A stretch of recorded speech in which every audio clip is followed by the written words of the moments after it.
Infection control. Objectives. Describe the basic concept of infection control and why it is important. Apply standard and transmission-based precautions to prevent transmission of various infectious illnesses and diseases like tuberculosis and MRSA. Describe various infectious illnesses and diseases and how they are transmitted from one person to another.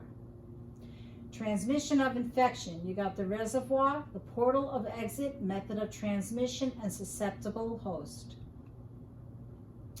Chain of infection. A sequence of events, sequences of elements that allow infections to be transmitted occur. Breaking any of the links in this chain will help stop the spread of infection. Break the chain and you can help save lives. Infectious agents, microorganisms capable of causing illness or diseases, bacteria, viruses, fungi, parasites. The reservoir, the place where the organism lives, grows, and multiplies, in humans, animals, and on environment. Portal of exit, this is the way that the infectious agent leaves its reservoir. Method of transmission. The route by which the organism is transmitted to the host, which varies by organisms. Contact, droplet, airborne, bloodborne. Some agents are transmitted by more than one route. Standard and transmission-based are the two tiers of precautions to prevent the transmission of infectious agents. Susceptible host, a person who lacks the ability to resist the invasion of an infectious agent. Susceptibility increases and compromises the person's ability to protect themselves. Compromised immunity, presence of medical devices that bypass the body's natural defense barriers, age, elderly at higher risk, and non-intact skin or mucous membranes. Contact transmission. Contact is the most common way infection is transmitted from one person to another. It can be direct or indirect. Used for antibiotic resistant organisms that are easily spread by direct contact from person to person or from environmental surfaces, such as MRSA, VRE, herpes, or C. diff. Direct transmission. Infection is transmitted from one person to another through direct physical contact, MRSA, VRE, mononucleosis. Droplet transmission, influenza, RSV, blood or body fluids from an individual entering the caregiver's body through a cut or abrasion in the skin, such as sneezing, coughing, talking. Mites from scabies. Infected patients are transferred to the skin of a caregiver while they are having direct ungloved contact with the patient's skin.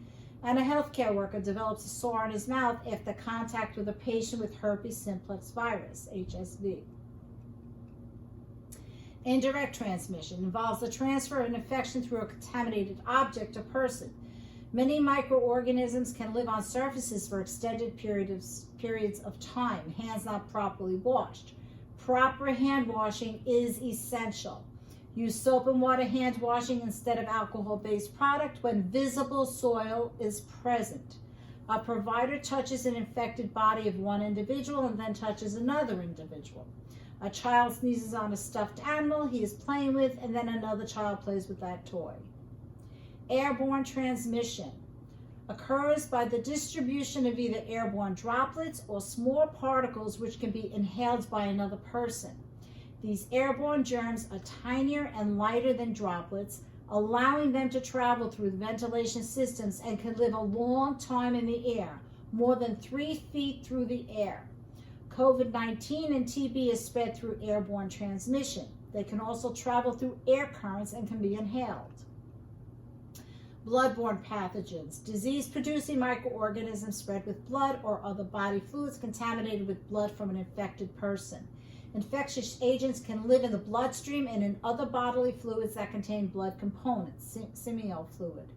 Mucous membranes found in the mouth, vagina, or rectum may also allow germs to be spread through contact with blood or secretions containing blood. Infection prevention.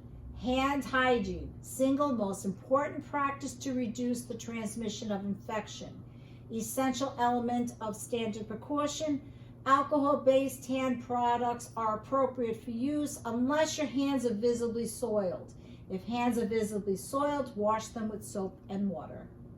Standard precaution is based on the principle that all blood, body fluids, secretions, excretions, non-intact skin, and mucous membranes may contain transmissible infectious agents. Personal protective equipment: gloves, gowns, masks, face shields, N95, which must be fit tested. Multiple drug resistance organisms, MDRO. MRSA, VRE, and gram-negative bacilli, GNB, are infectious bacteria that have developed resistance to medications typically used to treat infection. The option for treating individuals with these infections are often extremely limited and have side effects. The transmission precaution used for MDROs is contact precaution is often sufficient.